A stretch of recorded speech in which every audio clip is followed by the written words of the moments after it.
നിങ്ങളുടെ ഫേവറേറ്റ് സീരിയലുകൾ ടിവിയിൽ വരുന്നതിന് മുൻപേ സൺ നെക്സ്റ്റ് ആപ്പിൽ കാണാം. ഇനി എല്ലാവർക്കും മുൻപേ കാണൂ. ഇപ്പോൾ തന്നെ സൺ നെക്സ്റ്റ് ആപ്പ് ഡൗൺലോഡ് ചെയ്ത് സബ്സ്ക്രൈബ് ചെയ്യൂ.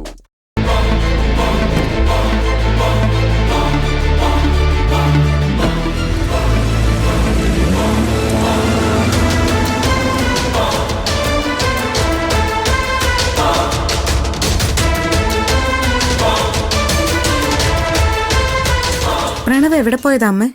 എനിക്കറിയില്ല, അവൻ എന്നോടൊന്നും പറഞ്ഞില്ല. നെക്ലസ് എടുത്തോണ്ട് പോയി പണയം വെച്ച് നിഖിലിന് പൈസ കൊടുത്ത വിവരം അമ്മയോടങ്ങ് പറഞ്ഞേക്കാം.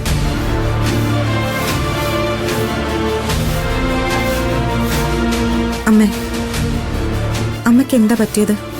മുഖത്തെന്താ ഒരു വിഷമം? പ്രണവിന്റെ കാര്യം ഓർത്തിട്ടാണോ? അമ്മേ, എനിക്കൊരു കാര്യം പറയാനുണ്ടായിരുന്നു.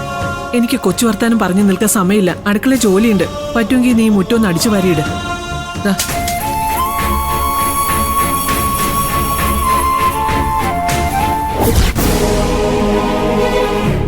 ഹലോ മോളെ, പറ. നിന്റെ 6 മാസത്തെ ഭാര്യ പദവിയുടെ കാര്യം എന്തായി?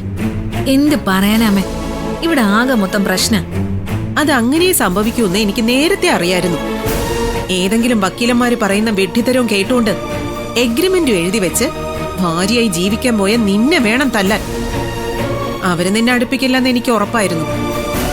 പ്രണവല്ലമ്മേ പ്രശ്നം, ഇവിടെ മറ്റുള്ളവരെ പ്രശ്നം. പ്രണവിനെ ആരെ തട്ടിക്കൊണ്ടുപോയാമേ? തട്ടിക്കൊണ്ടുപോയെന്നോ? എന്തിന്? അമ്മ പേടിക്കണ്ട, ഞാൻ തന്നെ പോയി പ്രണവിനെ ആ ഗുണ്ടകളുടെ സങ്കേതത്തിൽ നിന്ന് രക്ഷപ്പെടുത്തി തിരിച്ചു കൊണ്ടുവന്നു. വേറെ കുഴപ്പമൊന്നുമില്ലല്ലോ? അല്ല മോളെ, ഇതാരാ പ്രണവിനെ തട്ടിക്കൊണ്ടുപോയത്? എന്തിനാ അത് ചെയ്തത്? ഏത് ദുഷ്ടന്മാരാ അത് കാണിച്ചത്?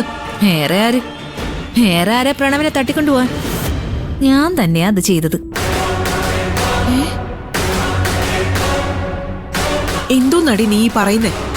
ഞാൻ ഗുണ്ടകളെ വച്ച് പ്രണവിനെ തട്ടിക്കൊണ്ടുപോയിന്ന്. എന്തിന്? എനിക്കൊന്നും മനസ്സിലാവുന്നില്ല. നിന്റെ ഭർത്താവിനെ ഗുണ്ടകളെ വെച്ച് നീ തന്നെ തട്ടിക്കൊണ്ടുപോയെന്നോ? എന്തൊക്കെയാ മോളെ നീ കാണിക്കുന്നത്? എന്റെ ക്യാരക്ടർ ഒന്ന് മനസ്സിലാക്കാൻ ശ്രമിക്കമ്മേ. അമ്മ ഇത് ഇങ്ങനായി പോയത്. അമ്മ നേരത്തെ പറഞ്ഞതുപോലെ ഏതോ 2 പൊട്ട വക്കീലന്മാര് ഒരു 6 മാസത്തെ കാലാവധിയും വെച്ച് ഒരു എഗ്രിമെന്റിൽ ഒപ്പിട്ട് കൊടുക്കാൻ പറയുമ്പോ അതിൽ ഒപ്പിട്ട് കൊടുത്തിട്ട് ഈശ്വരമംഗലത്ത് വന്ന് 180 ദിവസത്തെ അടിമ ഭാര്യ പദവിയിൽ ഇരിക്കാൻ ഞാനെന്താ മരക്കഴുതയാണെന്നാണോ അമ്മ വിചാരിച്ചു വെച്ചിരിക്കുന്നത്? ഈ 6 മാസം കൊണ്ട് പ്രണവിനെ വീഴ്ത്തി അവന്റെ മനസ്സിലേക്ക് നുഴഞ്ഞു കയറി ഒരിക്കലും എന്നെ ഇറക്കി വിടാനാവാത്ത വിധം അവനെ എന്റെ അടിമയാക്കി ഈ കുടുംബത്തിന്റെ താറുമാറാക്കി ഇവിടത്തെ രാജ്ഞിയായിട്ട് വാഴുക എന്നതാ എന്റെ ലക്ഷ്യം. ഓഫീസിൽ വെച്ച് ഗൗതവും പ്രണവും തമ്മിലൊരു കശവിശ ഉണ്ടാക്കി.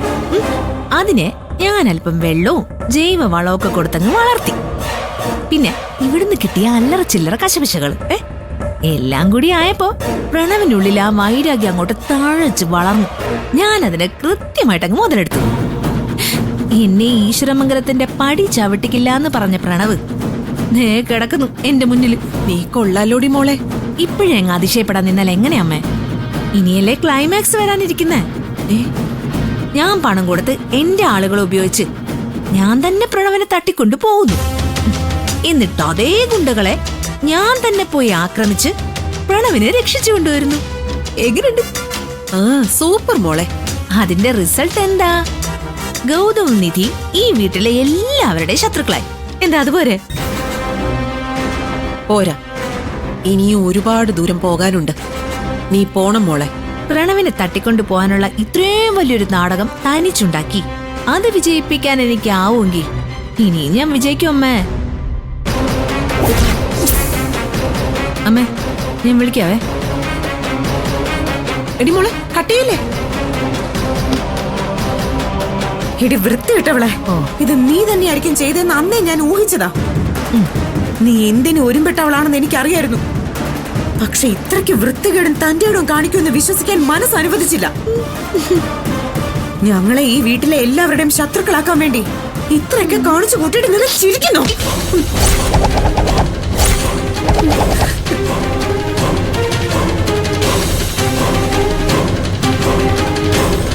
നീ എന്താണ് നന്നാവാത്തത്?